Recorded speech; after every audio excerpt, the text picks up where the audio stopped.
Hello, and welcome to the New Dawn podcast. I'm your host, Dawn Lucht. So, the next few podcasts that I'm going to be sharing with you are around a topic that is really close to my heart.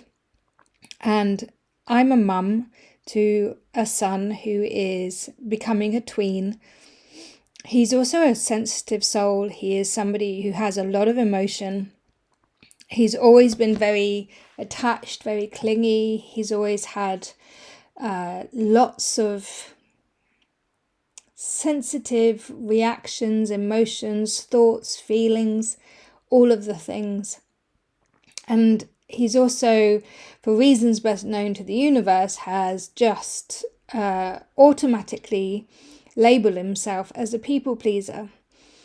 And when you put all of these things together and then add in the fact that he's a tween and he's about to enter into what I think is one of the most challenging times that a child has, the teenage years, then it becomes to me even more important to understand emotions, our relationship to emotions, and the conditioning in society that says whether or not you're allowed to have emotions at all. And for me, boys, men especially, have a really rough ride when it comes to their feelings and emotions. And the people that I work with, the men that I work with in my business, often have not a lot of understanding about their inner world. Emotions are not something that they've ever been encouraged to explore, even if they're the sensitive ones, even if they're the emotional ones.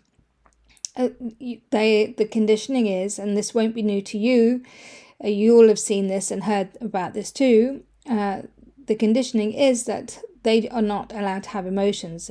They're supposed to be tough, they're supposed to be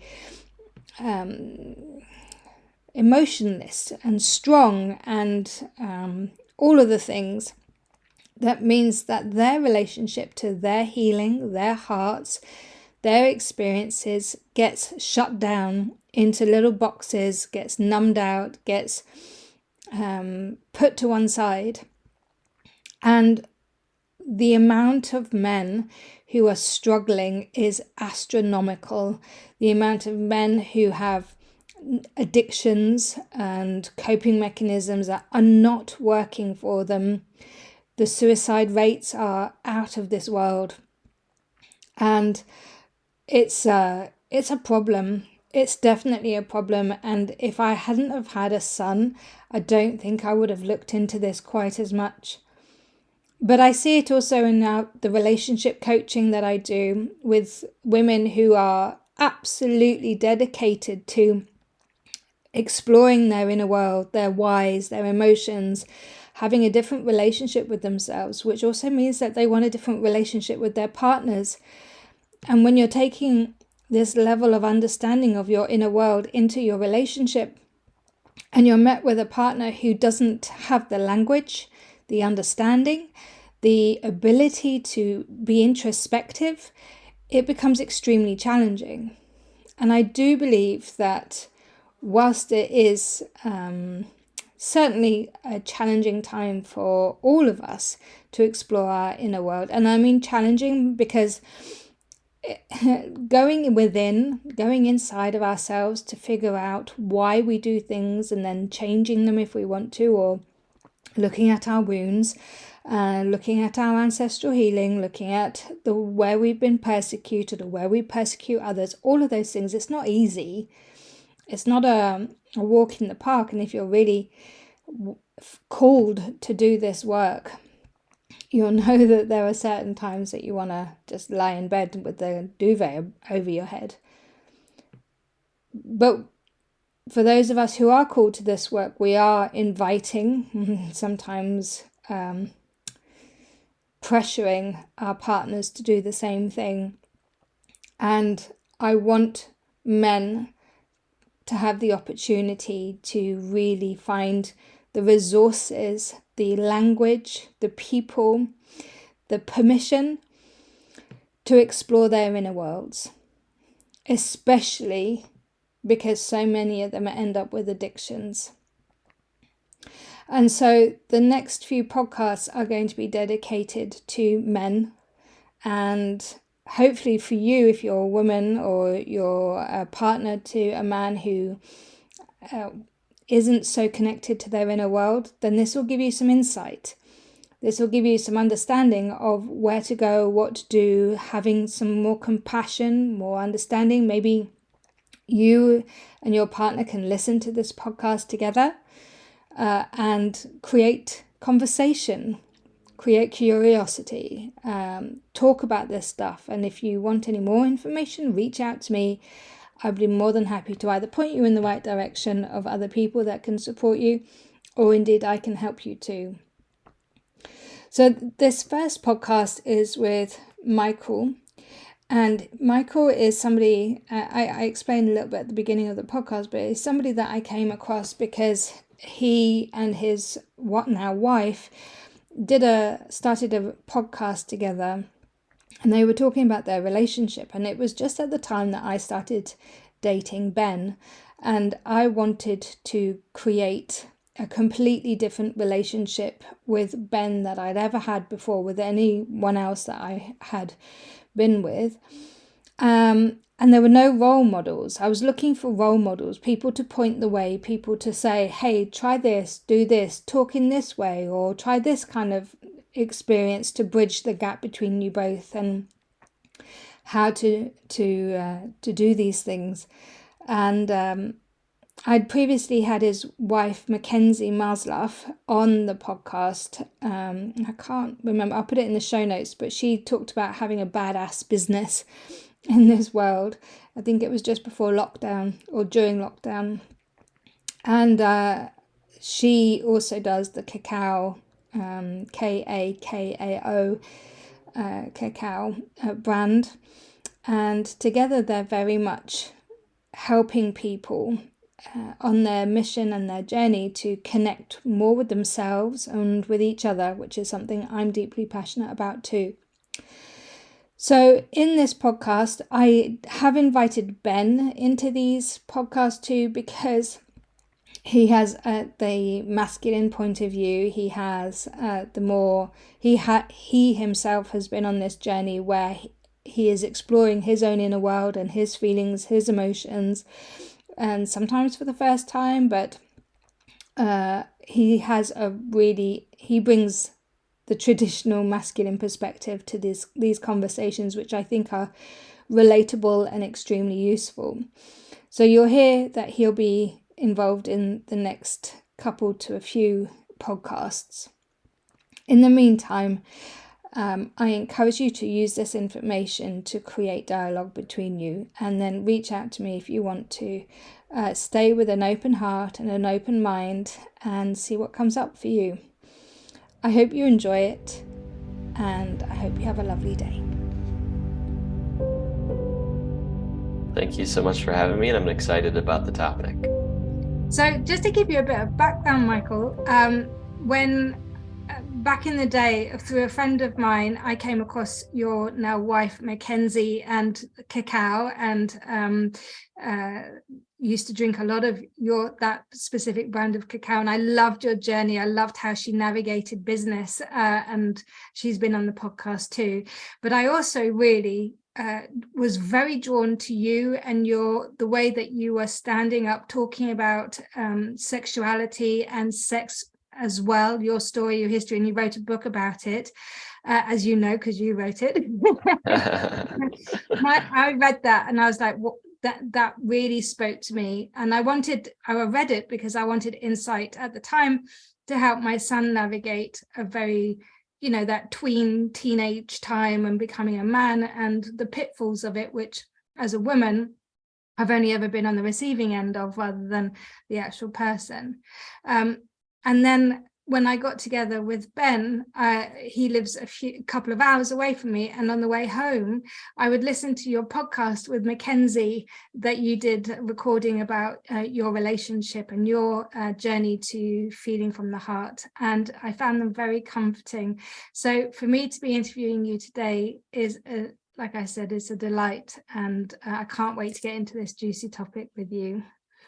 I feel honored. Every time you create something, you never know what's going to happen with it. So the fact that people are still listening, still reading, always blows me away. And yeah, I just feel really honored that you took the time to invest in our work and listen to it and receive it. Yeah, definitely. And Ben and I have read some of your book together, so we use it as conversation starters and to really help understand each other, because what the life is like as a man, I'm sure, is extremely different to what it's like as a woman, and I think bridging that gap between both people is extremely important when you're creating a conscious or an aware relationship and trying to communicate with each other. Absolutely. You and Mackenzie seem to be nailing it. Well, we have our moments, that's for sure, always. But we have an underlying commitment to go through things together. And we know that our union is always working on us. So we both take the time to really use it as an opportunity to learn and grow. Have you always been like that? Absolutely not. The simple answer is no. So can you tell me a little bit about your journey, what's happened and how it came to pass that you're now somebody who advocates heart healing and talking from the heart and sharing and things like that? Yeah, for me, it really began when I met Mackenzie. Well, I should say I met her about a year before we actually got together. But when we finally came together in union, that was the beginning for me. I had done quite a bit of work leading up to that point. I had been in personal and professional development. I had done a lot of healing with my family. I was definitely inclined to better myself, but I hadn't done anything really in the body or really anything in the heart. Most of the work that I had done was with my mind, which is powerful. In a powerful beginning stage, I went through a personal and professional development course with a company called Landmark, learned all about my stories and the stories that I've told throughout my life, things I've made events mean, things that I've made events mean about me.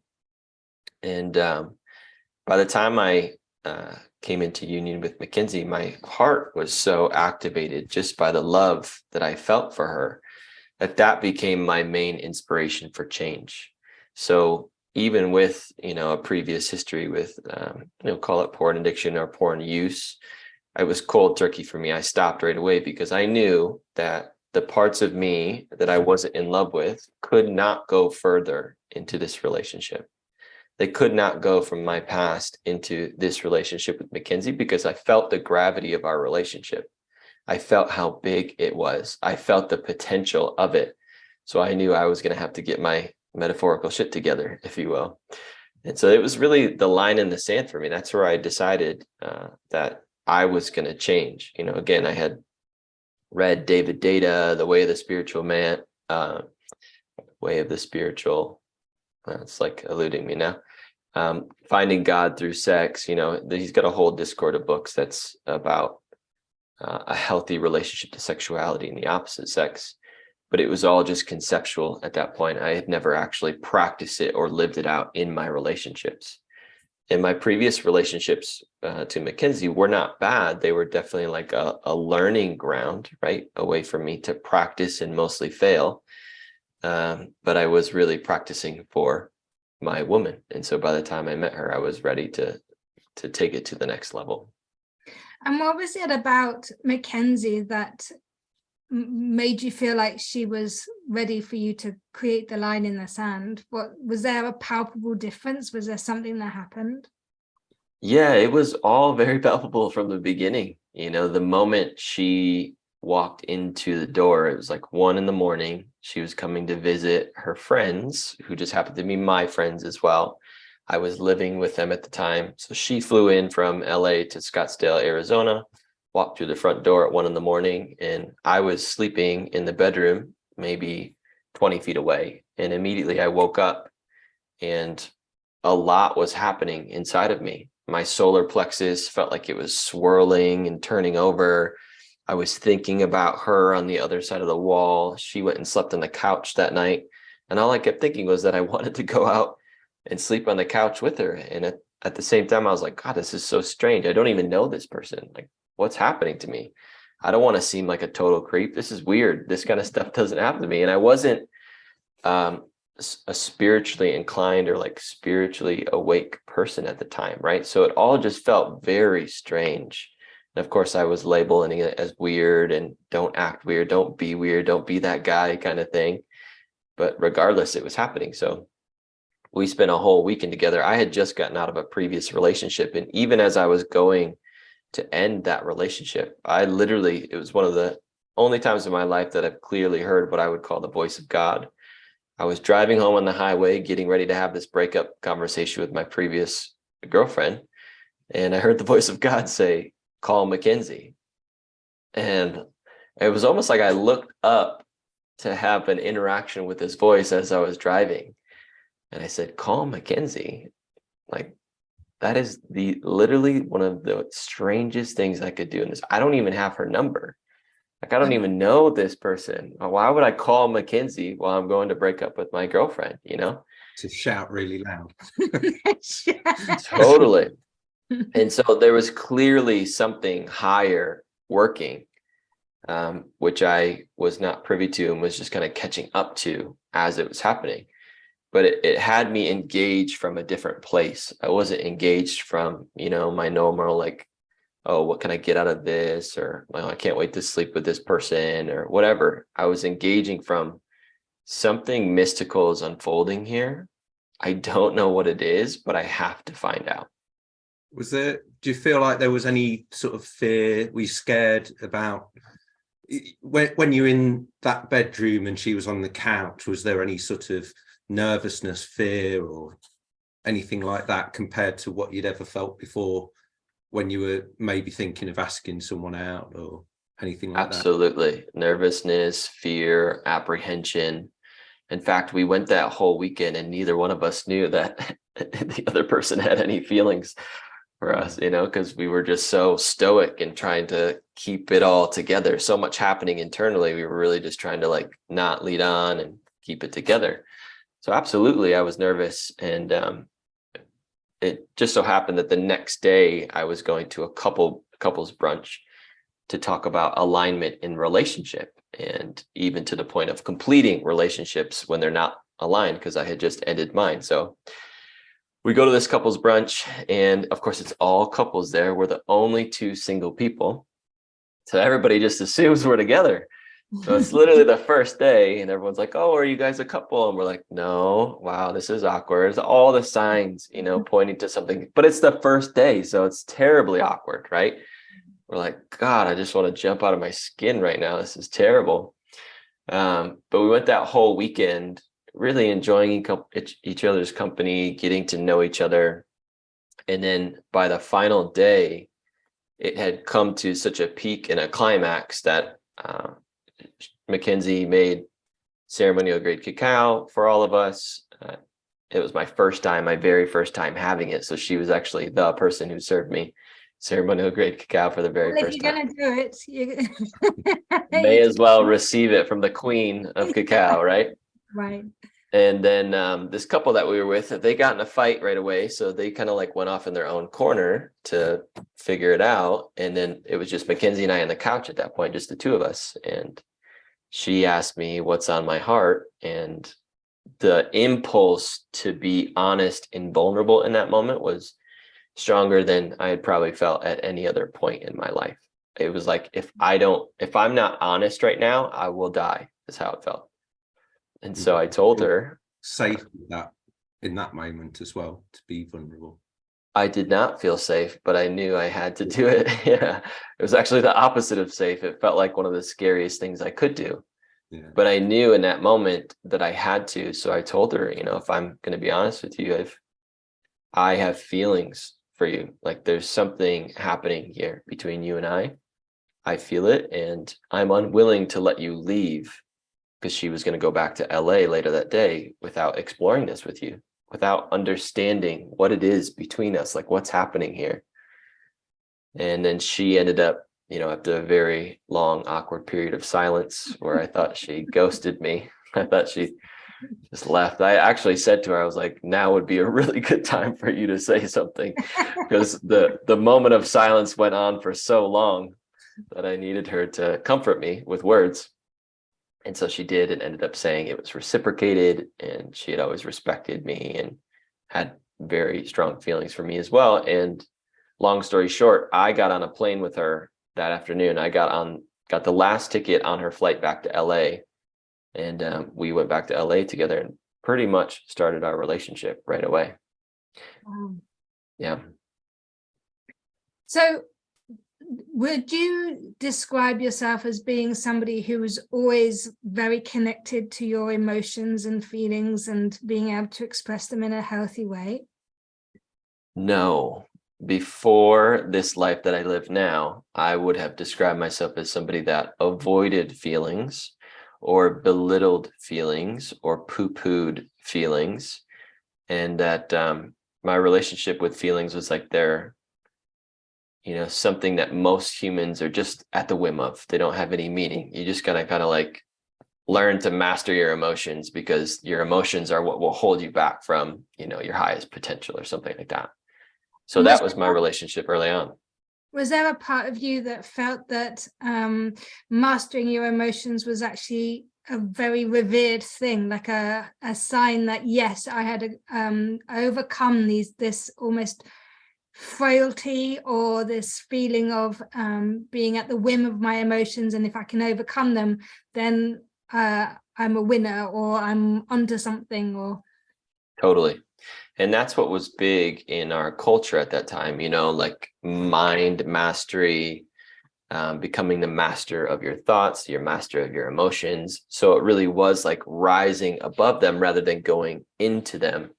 That was, the degree of mastery, I guess, that the people in my environment were striving for.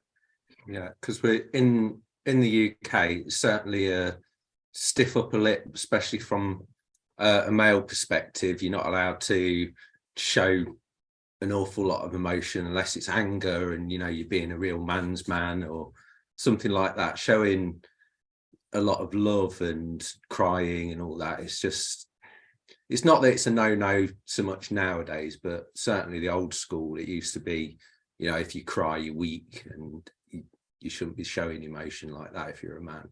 Mm-hmm. Emotions are for women, all that kind of stuff. So I know as I was growing up, I got to a point where I didn't want to really show emotions. And the same as you, I was very flat with my emotions. I still kind of like it now. Sometimes I go back into that neutral sort of no highs, no lows, that sort of thing.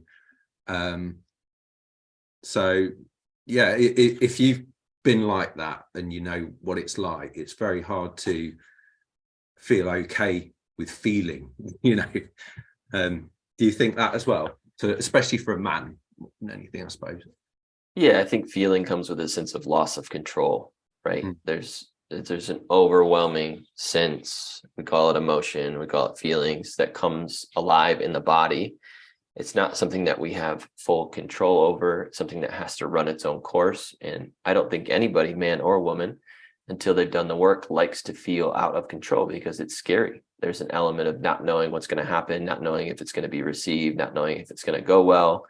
If I express this, what will others think of me? What will they say about me? And certainly there is a cultural patronization of feeling or being emotional equals or is equivalent to being weak. That's definitely out there. So No, what's happened? Oh, we lost you then. We missed your last bit. You said there's a definite feeling of Being weak. being weak. yeah, there's this cultural association with feeling or expressing emotions as a man with being weak. Mm. So that's something that we're almost collectively up against as well. Do you find that that experience of your relationship to self in terms of hiding or suppressing your emotions really shaped your childhood and your relationship to yourself becoming a man? Absolutely. Yeah. So as children, we're really just little sponges. We absorb whatever's in our environment and we become whatever's in our environment. And so when I was young, what was in my environment was very loving and caring people. I had beautiful parents, still do have beautiful parents. But they were not expressors of feelings. They were feelers. Everybody's a feeler, whether they express it or not, but they didn't ever express their feelings. So in my world, there were people talking about what they were doing, their actions in life, what was coming up next, what had happened already, but nobody was expressing how they felt about all the doing or what we were doing. Nobody was touching on their underlying emotional experience. And of course, being born a sensitive person and a sensitive child, I could feel that there was 100% absolutely an underlying emotional experience that nobody was giving language to. So it created this level of distortion for me, where it was almost like I was aware of two different worlds, but the only world that I was allowed to interact with and was okay to interact with was this world of doing, right? We didn't talk about our emotions. We didn't talk about our feelings. We didn't share about the things that we were scared of, things that we were excited about, none of that. So I grew up just suppressing that because that's what I witnessed and saw in my environment. That's what I thought was normal. And what, in my experience of working with my own emotions and conversations I've had with Ben and being hyper aware of my son and his journey with feelings, I can see that there's this need or desire that when you start to suppress it, suppress these emotional reactions, it has negative consequences in other areas. Would you agree with that too for you? Absolutely. Yeah. It wants to come out. It wants to be expressed. And if it's not expressed in a healthy means, it will find other means, including unhealthy ones. Mm-hmm. So a really simple thing for me was one of my biggest wounds, especially in my young life, was not understanding why I was here. Felt like I was born to almost foreigners. Like, we've heard the expression black sheep of the family, and a lot of us resonate with that. That was absolutely my experience. I was like, what the hell am I doing here? How was I born to this family as a feeler in a family of like quote unquote non-feelers? And what am I doing here? Why am I on earth? What's my purpose here? So that was a lot of my pain point as a young person and even as a young man. But I didn't have the opportunity to express that with anyone or talk to anyone about that. And because it was so painful for me, I was looking for ways to avoid the pain rather than feel it. I was looking for ways to avoid my wound rather than understanding it and coming into a deeper relationship with it. So an easy way for me to do that was through women and sex and the thrill of the chase. That kept me so excited, kept me so enthralled, kept me so on a high that I didn't have to feel my wound, right? It was a way to avoid feeling, not understanding my purpose in life, not understanding why I'm here. So that's just one example of how what could be a really genuine expression gets thwarted and distorted and now comes out as another means. So then it'd be easy to label that like, oh, okay, I had a sex problem or a sex addiction, or I was addicted to chasing women, or I had a pornography addiction, all these labels that we put on something. But really the labels are disempowering or further disempower us because it's not the truth. It's just one element of the truth. Okay, yes, you have this behavior, but what's driving the behavior? Well, what's driving the behavior is a sense of feeling really lost in the world and really troubled by the world and really troubled to find my place in it. And if someone would have been having that conversation with me, there is a lot of that other world that could have been avoided. How would you say is, or rather, would you say that there is an ideal or guaranteed way that anyone can navigate those sort of emotions, whether they're negative ones or like hyper high ones, so that they can do it in a way that they don't feel like they're losing control, or they don't feel like they're going to be judged by having this? The other thing, so from a woman's point of view, I believe that women can be seen as being hysterical when they're feeling over emotional, or what a man would see as over emotional. And and so then they end up suppressing their emotions somewhat for the sake of everybody else. Just the way as I was saying earlier, man will suppress his emotions so that he doesn't look either weak or out of control or whatever. But if you've gone through this whole process of understanding, whether it's anger, sadness, any of these other things, have you found there's an easy way of doing it that everyone can use or utilize, or is it an individual process for each person to become resilient in the face of feeling I suppose? Yeah, I think people will be drawn to the tools that are most aligned for them. And that's just the point. There are a lot of tools out there at this point. You know, there's ceremonial grade cacao, which is a heart opener, brings you into your emotional body, out of the head and into the heart. There's breath work, ways to somatically access emotions that are stored in the body that we couldn't access with just our thoughts or with just our mind. There's a lot of other modalities out there that are tools, right? So people will be magnetized and drawn to the tools that are best equipped or meant for them. However, I will preface it with, a little bit of context is I don't believe as adults that we're meant to be expressing everything. In any given day, we have so many emotions, we have so many thoughts, and if we just let it all out, our world would be a mess, and people would probably be projecting on each other, and it would just not be good, right? But the point is, there is a period of time when we're young, when we are meant to do that. We are meant to be given permission to feel our feelings, and we are meant to be taught or educated, I suppose, on how to feel our feelings and give ourselves permission to do that without harming or hurting others. That's a natural part of the maturation process from child to teenager to adult, right? Now, most of us did not go through that experience. We did not learn that. We were not taught those things. We weren't taught how to honor our emotions and give it a voice, give it its expression, and do that while also taking into consideration the other people and with the intention to not do harm to others, right?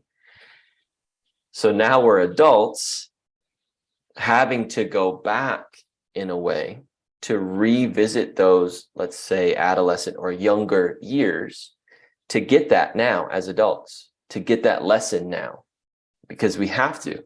If we don't, we'll just continue trying to express everything, hurting each other, causing pain to ourselves, self-sabotaging, all the things, right? But we have to go back to that period in time where we did not get that lesson, where we did not experience that appropriate maturation, and we have to give it expression now as adults. So how can we healthily do that now as adults? Well, we create containers for it. Instead of just like riffing off any emotion that you feel in any given moment, let's say you're at a social gathering and you're really upset with someone, you're not going to start screaming at the top of your lungs right in the middle of a social gathering, because it's going to have an impact on everyone else there, right? So we create healthy containers for that, which a union is a wonderful container just inherently for emotional expression, right? But we have to set the time and space aside to go into those things. Even in union, Mackenzie and I have what we call lover's lane. So every Wednesday we sit down, we look each other eye to eye, and we talk about what we've experienced in the previous week, what we want to experience in the upcoming week. We talk about any unresolved emotions in our relationship. What things did we feel that we haven't given expression to? What needs to be repaired in our relationship? Moments where we got upset with each other and then we didn't clean it up. We just walked away. What needs to be repaired and restored? That's a container, right, for expression. So now we have given each other permission to go fully into whatever's there for us in that container, right? And I feel like that's how we can do this as adults now, or one way in which we can do it as adults now. There needs to be sort of a progression, doesn't there? Sort of an unbinding is the way that I kind of view it. A lot of the time our relationship to ourselves includes a binding of our emotions and a binding up, like a containment or a walled experience of our hearts.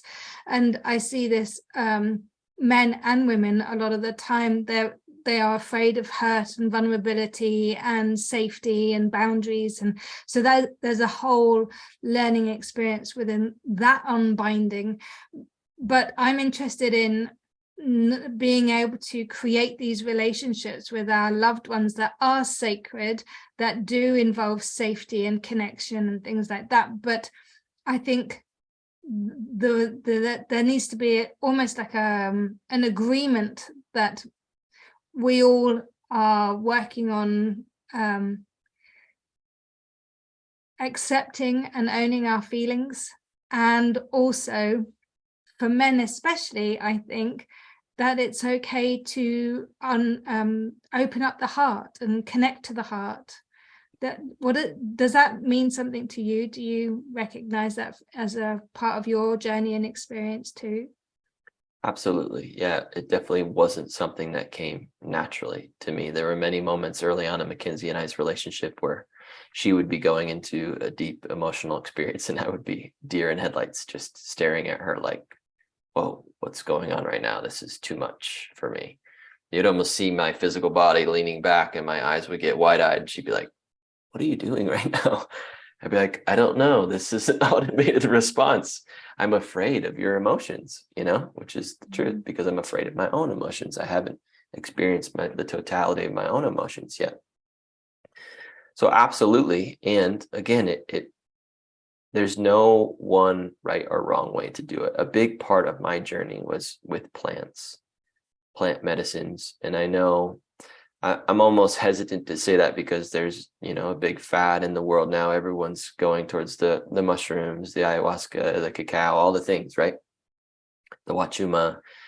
And I really feel like, again, it's about a container. It's not about just like taking a bunch of mushrooms and going to work, or taking a bunch of mushrooms and like going out in nature, although you can have profound experiences that way. It's about creating safe containers for healings. And the plants are one of the most amazing tools that I know of that can bring us into our subconscious to get us to see all of our patterns and how we came to be the way that we are, but also powerfully open up the heart, right? And there's varying degrees of power. Like if you're going to sit in an ayahuasca ceremony, you have to be ready to go all the way, because she's probably going to take you all the way with or without your consent, But if you work with something like cacao, it's much more subtle, right? It's very much dependent on your intention.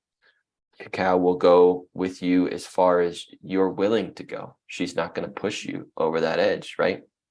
But these are powerful allies that we can partner with to, come into our body, come into our heart, come into our subconscious. And it was a really big part of my journey as well. I sat in my first ayahuasca ceremony about 2 months after Mackenzie and I got together. And I didn't know what to expect going into it. My intention was like, I want the abundance codes. Like, I want to understand how to make money, like typical ego, shoot myself in the head kind of stuff. And what I got was something I didn't even know that I needed. What I got was like the true transmission of motherly love. And for about 3 hours, she held me like a child, the way a mother holds a child. And then I felt something that I did not receive in my childhood. I felt the purest expression of unconditionally motherly love. And I walked away from that experience knowing that I was never not loved. And I have had a similar experience without plant medicine, actually, but just as an innate knowing that this was something that I needed, was this connection to being unconditionally held, loved and nurtured, not just with the feminine, but with the masculine too. Both those presents were something that I needed for me. And so I did that through meditation and through going into a space within myself where I would meet these archetypes and converse with the archetypes, and very naturally, without any kind of prompting, they would give me what I needed. And that really echoes what you were saying in terms of being held, being in an embrace that feels safe and warm and nurturing, but strong and secure. That is stuff that all of us are missing. Even in the most healthiest of upbringings, we need a certain flavor or a certain essence of care that I think we can find in these relationships with ourselves. Do you know what I mean? Absolutely. And that's a great example. Like, it was a different tool. It was meditation for you. Yeah. And you were obviously guided and led to that. You felt drawn to that.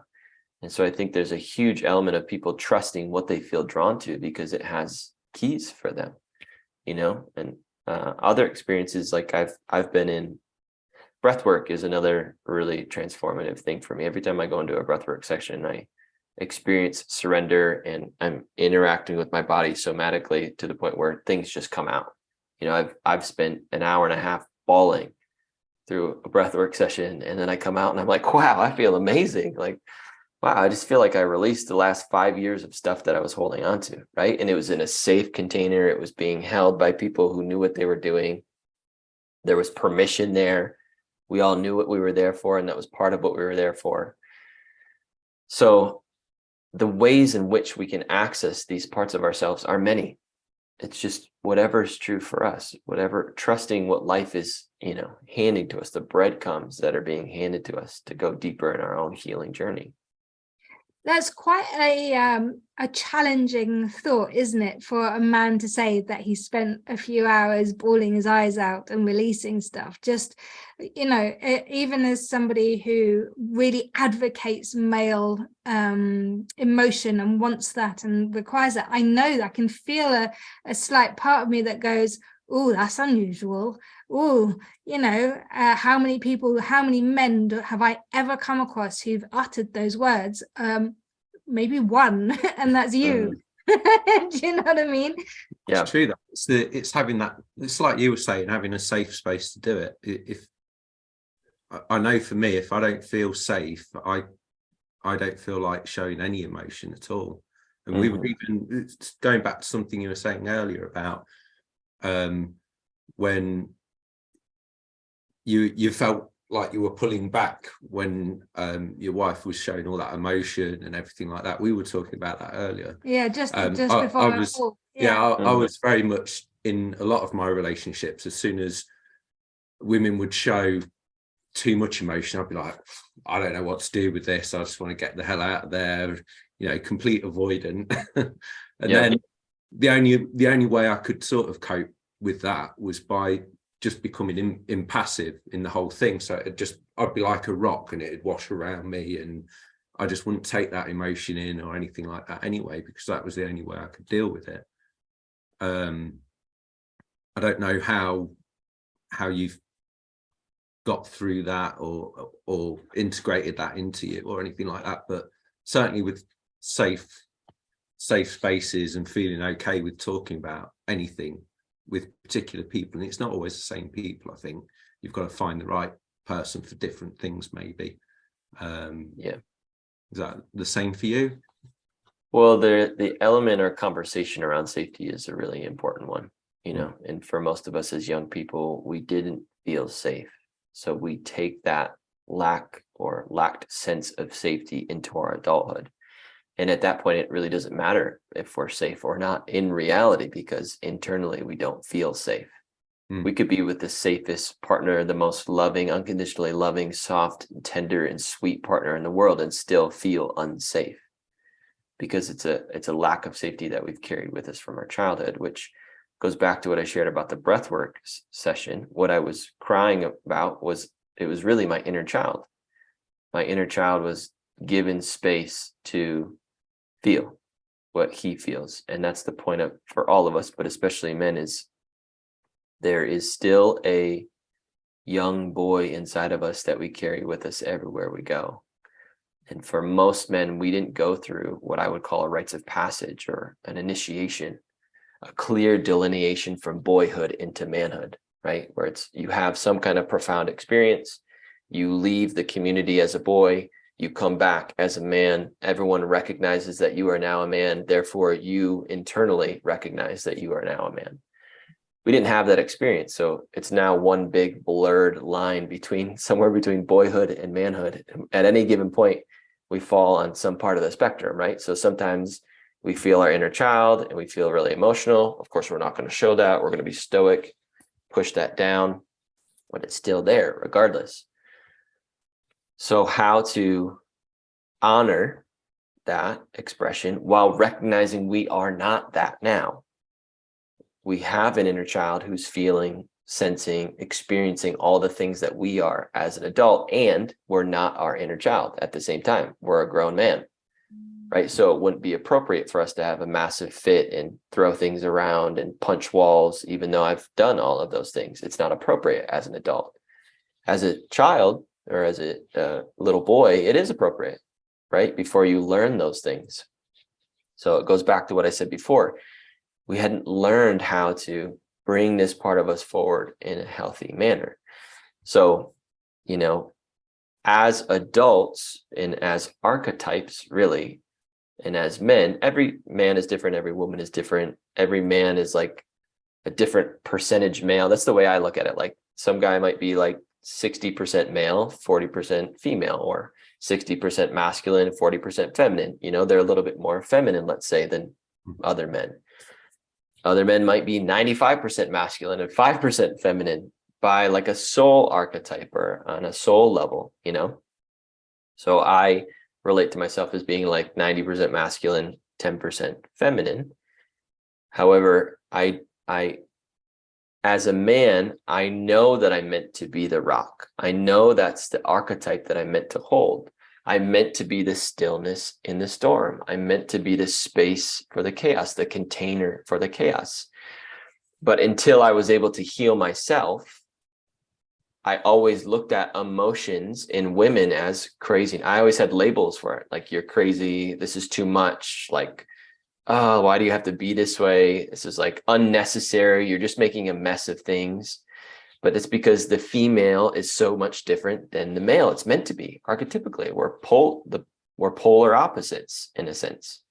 So as men, we're meant to hold the space, but not from a place of being completely detached, you know, like where it's, like you said, the film comes over your eyes and you just lean back and now all of a sudden you're actually not interacting with what's happening at all. Yeah, you still got to be present. It's a survival tactic. We're trying to survive what we're feeling internally. So how we do that is glossing over and leaning away, but it's for us to protect ourselves. It's not coming for care for the other person. It's not coming from an understanding of what we're witnessing and what's unfolding and allow me to hold space for this, to be space for this, to be loving with this, which doesn't always mean just accepting it either. Sometimes it means stepping in. Sometimes it means bringing clarity. Sometimes it means requesting something different. Right? It doesn't mean just a blanket acceptance, but we can't do that in a healthy manner if we have all these unresolved things that are running through us at the same time. Because, okay, now I have to be with myself, what's happening here, but I want to be with you to support you through your process. But it's so much at once, I feel overwhelmed, so I'm going to blow up and explode. Yeah. And that's how I'm going to communicate to you that my boundaries are being crossed. Now I'm yelling and screaming. I'm feeling horrible about the fact that I'm yelling and screaming, but I don't know anything else to do in this moment. It's got to come out somehow. Does that give you kind of like a picture of all the things that are happening at one time before some of these things get emotionally resolved? So why we do inner child work and why that's so important is so the inner child gives space to express all the things that it wasn't able to express when we were him, when we were the inner child, so that now as an adult, he's not screaming while we're trying to be with something in the life, in the world, right? Yeah. We actually have an established relationship with him. We've gone through that healing process. He knows that he's safe. So now anywhere we go in the world, we feel safe, because safety isn't something that's from the external that's given to us. It's something that's created from within. It comes from a core stability from within. It comes from our relationship with ourself, right? And that's why a lot of men don't see or can't see the benefit of doing this healing work, because they're like, what am I going to get out of it? You know, well, what you get out of it is everything you actually want, is to have a level of core stability in your relationships and in life, where it doesn't mean you're perfect or that you never break down or that you don't have strong emotions, but you're able to be with and hold more in life. You're able to be with the stressors of your business, the emotions of your partner, your children doing whatever they're doing, and have space within you for all of it. Yeah.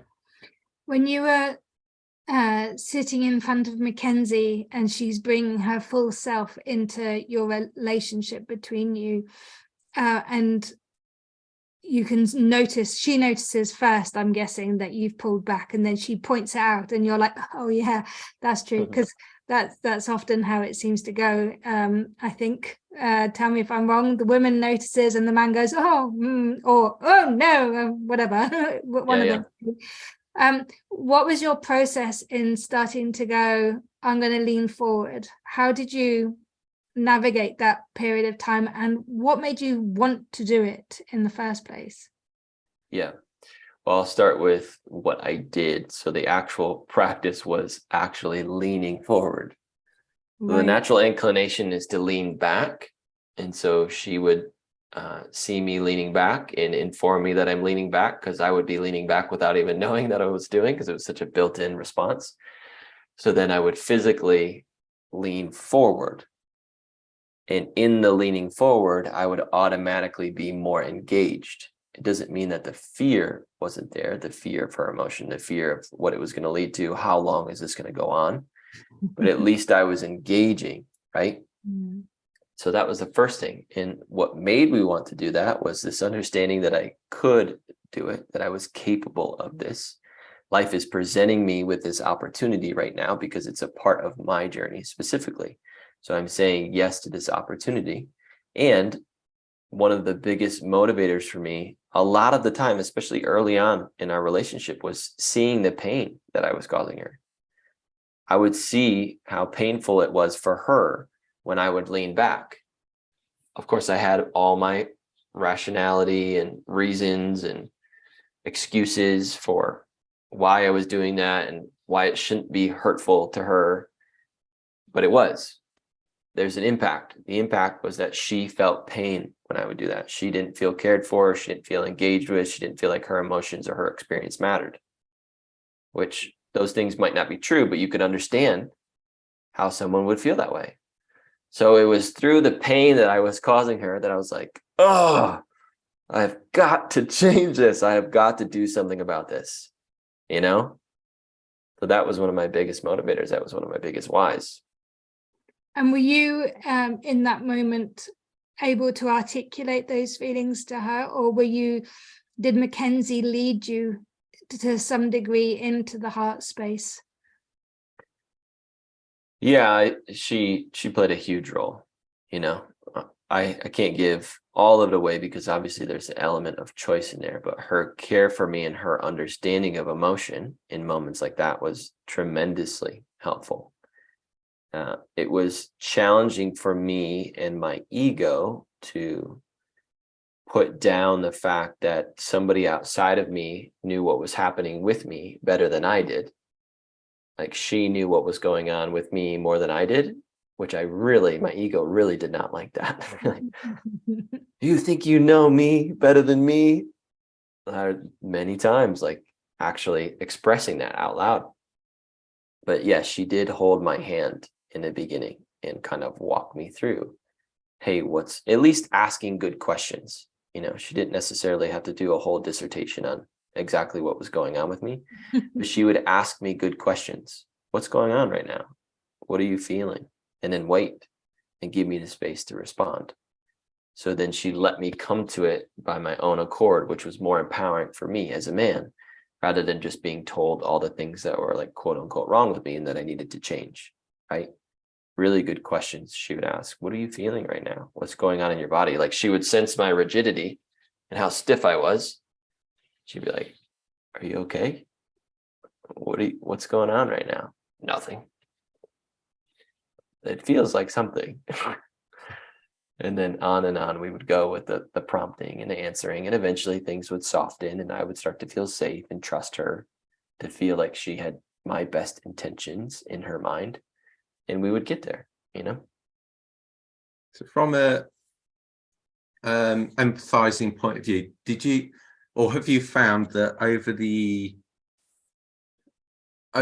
the lifetime of maybe your previous relationships compared to the one you're in now, could you empathize with the partners that you had? Or do you feel like this one, you found a way to walk in her shoes a lot better and understand her? Or have you found that, sorry, my questions come with like lots of different bits to it. Have you found that you were so wrapped up in yourself and how to deal with your emotions, how to deal with emotions coming in, that you struggled to empathize with other people and be in their shoes and understand where they're coming from? Yeah, in previous relationships, I would completely sever myself emotionally from my partner. So when there would be a big emotional experience, I would cut the cord between us and go cold and be objective and be the observer. Not really. I was really just like judging my partner, but that was what I was saying about it. And then they would be expressing and then expressing more to get my attention, to let me know the effect or the impact that this is having on them. And then I would say, this is your stuff. You need to go and address this. This is all your unhealed, unresolved stuff, and I'm not going to deal with it, kind of thing. So that was not a healthy approach. What I was afraid of with Mackenzie and really didn't love in the beginning, but really love and appreciate her about her now, is that she is very expressed. So where I came from, repression, she was on the opposite end. I was the totality of repression and she was the totality of expression. So we were polar opposites, and that was perfect for us. Yeah, that was perfect for us, because now in our work together, we've got to meet in the middle, which we're in a healthy expression for each one of us, right? But in the beginning, she was so expressed that she would not let things off. She would not let me off the hook. You know, I would do the severing thing. Bye, see you later. You're crazy. You need to fix that. And she would come after me, and she would keep going, and it would get amplified to the point where I couldn't avoid it. Now, I'm not saying that's the way that everybody should do it, nor is that like the most healthy expression. You know, we were both healing when we first got together. So there are things that we did back then that we don't do now, per se, right? But at that time, I needed someone to not let it go, to not let me off the hook, where normally I would just be like, hold me accountable. Exactly. And she really did that. And it was terribly uncomfortable. Terribly uncomfortable. Yeah. You answered my question as I was asking it. It must have been. I did not like it at all, because it also, you know, the part of me that's very judgmental towards myself and very hard on myself would be right there, you know. So she would be letting me know how horrible I am. That's an exaggeration, but she would be letting me know like how I'm behaving in the way that it's impacting her. And then my internal critic would be going to town on me as well. So then I would just feel horrible about myself, and I'd be ready to sabotage the whole thing, you know, just be done with it. And yeah, it was really, really uncomfortable. But it's in those at least in the beginning, it's in those rock bottom moments where there's no one there to pick you up off the floor or to pull you out of the pool of your own shit, where you really have to do it yourself. You really make a choice. And this is where the strength of heart comes in, which is, to me, is more of a masculine principle. If the feminine is the receptive heart, the masculine is the strength of heart, where no one's going to do it for you. There you are in the midst of chaos, standing in your own shit, and it's quite possibly the worst feeling ever. And then there is this part of you that comes in and says, okay, I see this, I understand, I get what you're trying to show me, and I want to do better. I'm going to do better. And so at first it might feel like a baby step, but then it becomes a bigger step. And eventually you've strengthened that muscle enough where, you know, the critic becomes less loud, less painful. I'm able to listen to her now and not make it mean things about me, able to really hear from her perspective without being so hard on myself to the point where now I feel like she's attacking me or something like that. So, but it's really in those moments, I feel like I don't know any other way to go about it. It's in those moments where you have a choice and it's just you and you, what are you going to do now? Where we pick ourselves up from off the floor and we say we're sorry and we try again. Those humbling moments are when like the ego has no grasp on us and we're just left to see ourselves clearly, right? And it's in those moments that I feel like, as much as I would have loved to avoid that and bypass that altogether, that those moments were some of like the most empowering moments, I think, for me as a man and for us in our relationship. I feel like there's a new type of relationship that's emerging, for an opportunity for a new type of relationship to emerge for couples now, which is based on taking responsibility for ourselves and what we project and bring into our relationship, and also holding that safe space for each other, and knowing that the other person is both human and having their own experience with their journey back to feeling and loving and all of those kind of things. And it is baby steps, isn't it? Baby steps we talk about, often talk about, because we still currently live a couple of hours apart from each other, connection. And how do we cultivate connection when we're apart, and how do we cultivate connection when we're together? And the conversation we were having this morning is, I don't think you can really have connection unless you're aware of the subtlety of that lean back or the lean forward. I don't think you can really have the connection unless both people are taking responsibility for their part in the relationship. And the connection to me also is, I want to put the effort into this relationship to cultivate it, to grow it, to strengthen it, to explore, to expand. What do you think? Do you find that connection is something that you and Mackenzie talk about with each other, and how you cultivate that? And what does it mean to you? Yeah, at this point in our relationship, we're always exploring how can we do something just for us, just for our relationship, or what can we do just to nurture our relationship? Because her and I do everything together. We live together, we work together, we have the same friends, we go out and have experiences together. And that's not to say we don't have our alone time, because we're both very independent people. So we love having our own alone time too. But you can lose the romance in all like the roommate stuff that you do together, or the work stuff. Like, she's my coworker, and so if I'm at some point she's treating me, we're in like a co-working relationship, I'm probably not going to be like loving on her as her romantic partner. So we're constantly looking for ways in which we can just nourish the romance piece, just have time for that, which is part of the reason why we do Lover's Lane on Wednesdays. That's a time just to nourish our romantic relationship. We participate in somebody else's call for like a Valentine's Day offering, which was just about romance. It was just about cultivating romance in your relationship, right? So constantly looking for opportunities to just nourish the relationship. The other night we had roses. We put roses out all over the house, and we had this like beautiful lovemaking space. It was just about romance. It wasn't about work. It wasn't about what we had going on tomorrow. It was just experiencing each other in the pure bliss of our romance. So that becomes more important, I feel like, as you go along. But in the beginning or earlier on, there's this misconception that conflict in a relationship is bad, or that there shouldn't be conflict, or that if there is conflict, that means something about the relationship, that the relationship is not meant to be, that the relationship is wrong, that something is off about the relationship. And I think that belief does a terrible disservice to couples. It's not that conflict shouldn't be present. In fact, in any healthy relationship, conflict will be present.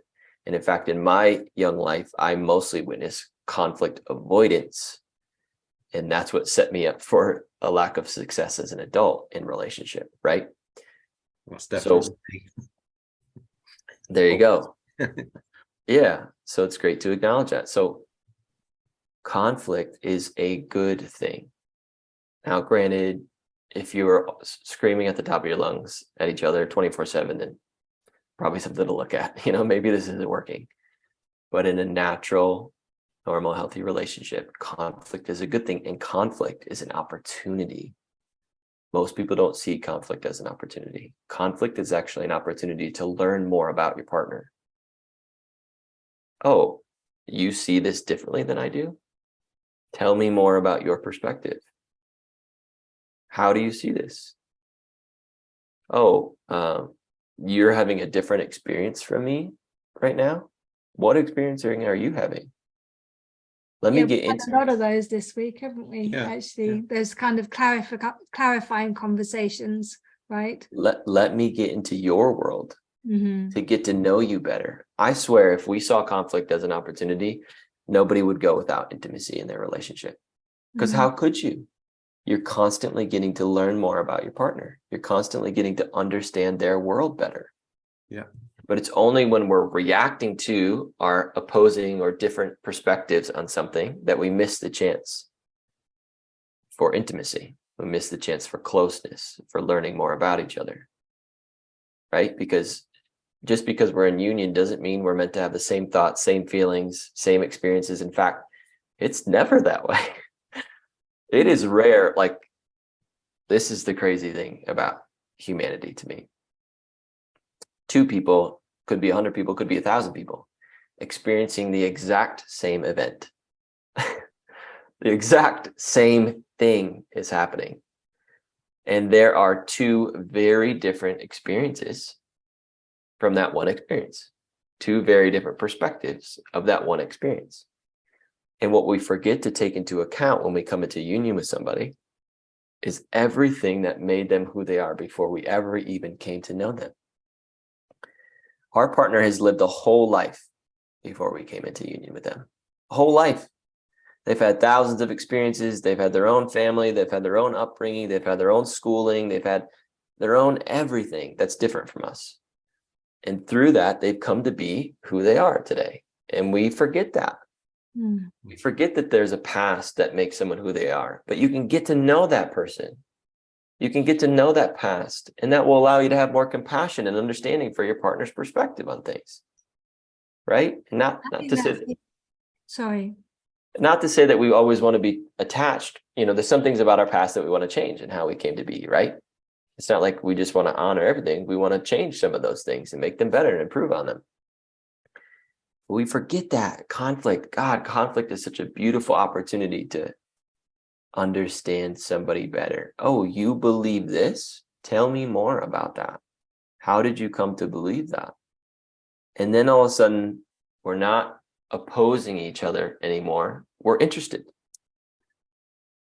I couldn't agree more, with one caveat, and I reckon you'll agree. Let's see, that both people need to be wanting to have that approach in order to make that work.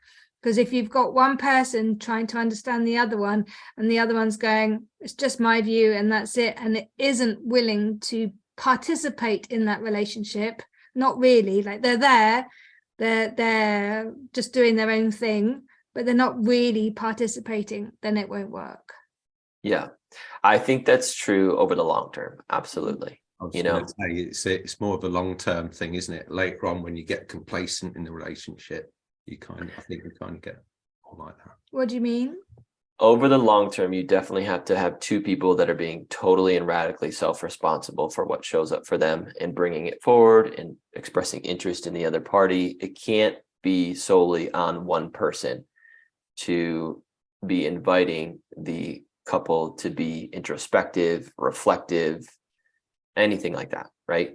So long term, it has to be both. But most of the time, what I see in relationship, and I'm sorry, this is the way it is, most of the time in the beginning, it's the woman. That's it's what the we woman as well. Yeah, it's the woman. I was going to say, with the woman as well, over the long term, in a lot of relationships, it's the woman who's constantly trying to get that romance back, and the man's there going, everything's fine, there's nothing wrong, it's fine, and he's just got complacent. I know I've been like this.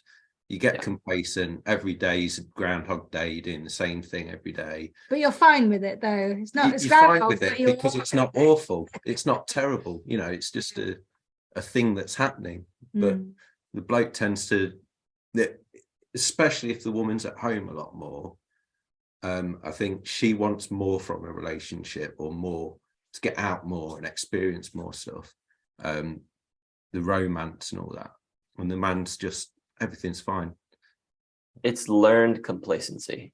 Yeah. You know, again, we don't have a lot of great role models for it. So we think this is just the way it is. It doesn't get any better than this. Doesn't get any, could be worse, you know? So where we're at is fine. It's okay. But there is more. And the female is typically the one that wants to nurture intimacy in the relationship. So she's constantly looking for ways to nurture intimacy, which is beautiful. God, where would we men be without that? You know, we'd be we just need to be in the room, don't we? That's it. That's intimate. In the room with them. Yeah. I'd like to think that that's true, but you know, everybody's different in how they experience intimacy. Some people do experience intimacy just by you spending time with them, right? But that's something to learn about your partner. Oh, you're experiencing intimacy just by the fact that we're together. Wow, that's crazy. That's not how I experience it, but wow, that's amazing that you experience it like that, right? I just learned something new about you. So again, there's the opportunity there, rather than the combativeness in that you need to see things the way that I see things. But just let me speak real quickly just to what you said. In the beginning, it can be one person. In the beginning of a relationship, all it takes is one person to be a stand for intimacy, to be a stand for the deepening of understanding of one another, to have the relationship go in a certain trajectory where then both people will get it and both people will assume responsibility. Now, I told you it's usually the woman, so I'm not asking any woman to self-sacrifice, to accept more than they know that they're worthy of. I'm not asking for any of that. I'm just making a blanket statement about where men are at in the world right now, and that most times it's going to require a leading or a guiding hand. Is as much as we don't want that, as how not sexy at all that is, most times it's going to require a guiding or a leading hand for something to click for the man, for then him to take responsibility for it on his own accord, rise to the occasion, and be the one that carries it forward. That's exactly what we've been talking about as well. And it's tricky. It's tricky because I do believe, I do agree with you that I see that the way that everything's evolving has certain behavioral and emotional requirements that are more suited to a woman, and they have them more easily and more inherently. And so there's almost like a leading of the way by the female, the divine feminine, if you want to call it that, or just the feminine principle. And yet at the same time, so many women, or predominantly women that I work with, have the martyr complex, right? So it can get really sticky when the woman starts saying things like, why is it always me? I don't understand why this is happening. You're never doing anything. Everything's always up to me to do, all that kind of stuff. And that's a trap, right? That is where it becomes a really detrimental trap to this beautiful, I think, this beautiful sacred idea that women are the holders or the container for creating these relationships. Have you noticed that too? You're right. It is sticky, and you know, it's unique to every relationship. So it's going to be, the situation is going to be specific to every relationship. Mm-hmm. So there's an opportunity in all of it. You know, for a woman who's experiencing what you just shared, maybe the opportunity is to look from, you know, where am I being a victim of this, or allowing myself to be a victim of it? I'm just allowing myself to be disempowered. I have the power to set boundaries. I have the power to say no. I have the power to not tolerate this. I have the power to walk away, right? Where am I sitting in my own helplessness? Right? Or allowing myself to be disempowered. That's just one example of a place that we could look from, right? And the thing is, like, it can't be about the other person. Obviously, if you're in an abusive relationship, like, you need to exit, right? You need to leave. You need to protect yourself. You need to take care of yourself. And for relationships that aren't at that level, it's two people being totally self-reflective and responsible for what's showing up for them, right? And what I've come to learn about union and the different poles in union, the masculine and the feminine, there is no greater inspiration for a man or for the masculine than his woman. The feminine has more power to inspire a man to change than anything else in life that I know of. So again, it can be the subtlety too. So a lot of times in a relationship, we fall into the pattern of blame and just constantly blaming our partner for what's wrong in the relationship. We both do it. We all do it. Men do it. Women do it. So for a woman, what if it was like, instead of pointing out all the things that are wrong or not working, she uses it as an opportunity to express her desire, what she wants more of, what's meaningful to her. Again, now we're learning more about each other. And I know that anytime Mackenzie does that, and maybe it wasn't always like this, but it is this way now, anytime she expresses a fundamental, vulnerable desire about what she wants for herself and our union, I'm a full fuck yes. I'm like, I will do anything to help you have that experience. Like right now, we're going into this beautiful conception journey. We're about to be mother and father. She's slowing down. She's nesting, right? Making this really beautiful, comfortable home space. And I'm like, I will do anything in my power to make it so that you don't have to experience an ounce of stress, so that you can nurture what will be growing inside of you from a complete space of inner relaxedness and relaxation. And that's the way that she's inspiring me right now. So how that's looking for me is I'm doing more in the business. I'm taking more responsibility for the finances in our family. I'm doing more to like create stability in our house. So all those things are things that she inspired me to. It wasn't like I just woke up one day and decided on it myself. She expressed a desire and I was like, yes.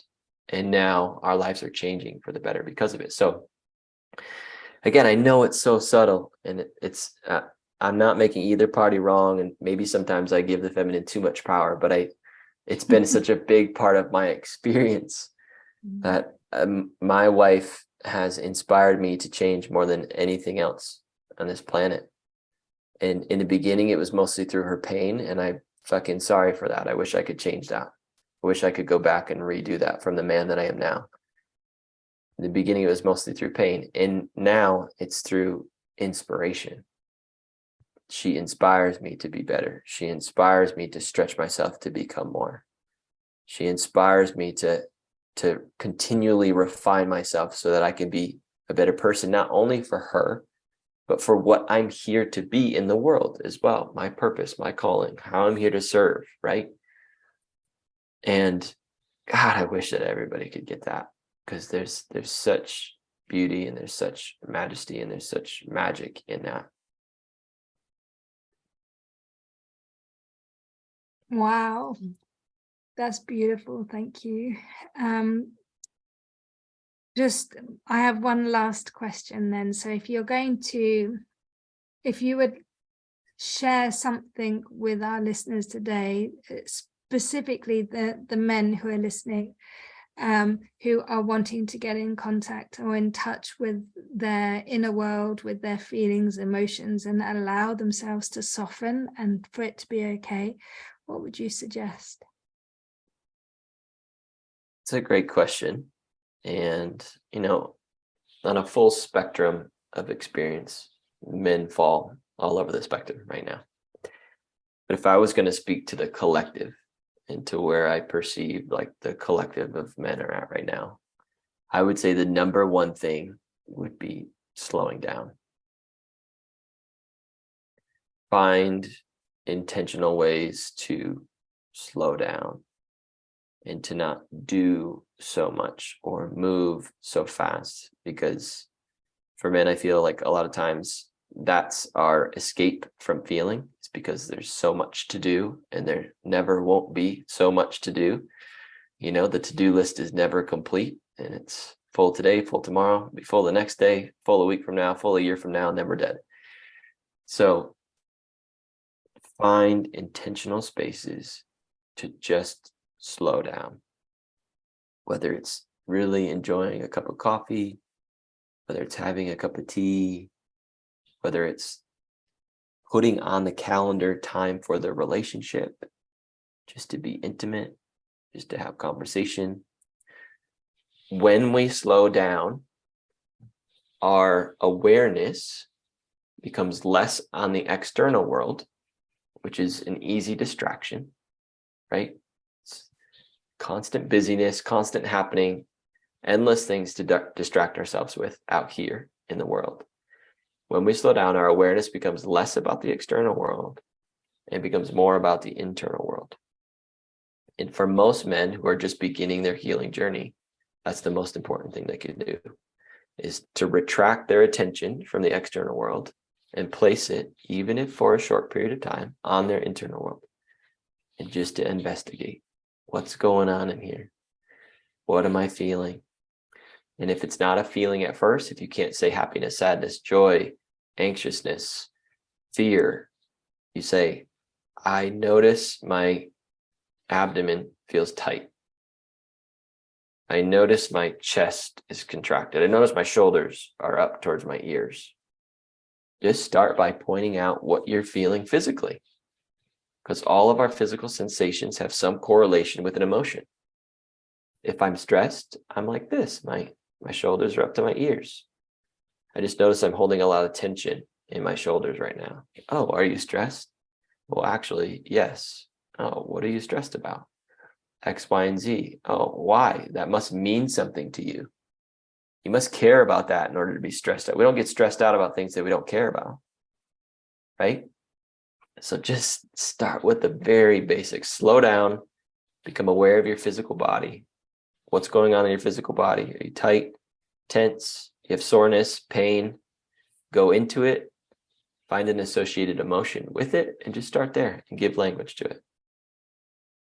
Very, very basic stuff. Very beginner stuff, but profound if you're just starting on this journey.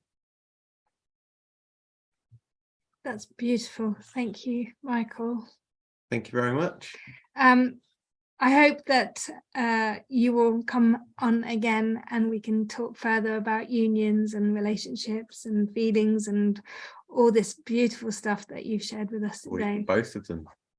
Nice, both feelings. Oh yes. Oh, you mean Mackenzie? Yeah. Yes, we would love to have both of you on. But in the meantime, thank you so much for your time today. This has been really, truly special. And we wish you all the best for the rest of your day. Thank you so much, guys, for having me on. I've really enjoyed this. And I can't wait to come back on at some point. Oh, I hope that you found this conversation as valuable as I did. And if you did, please share it with those that you love. It would mean a lot to me. Also, if you want to send me any topics and share with me any topics that you want me to explore further in this podcast, then please send me a DM or an email. I would love to hear from you. Lastly, if you want a fresh shot of inspiration or some actionable tips to help you navigate your inner world and your relationship, it's directly into your inbox, then get on my email list and sign up. The link is in the show notes. In the meantime, keep believing in yourself.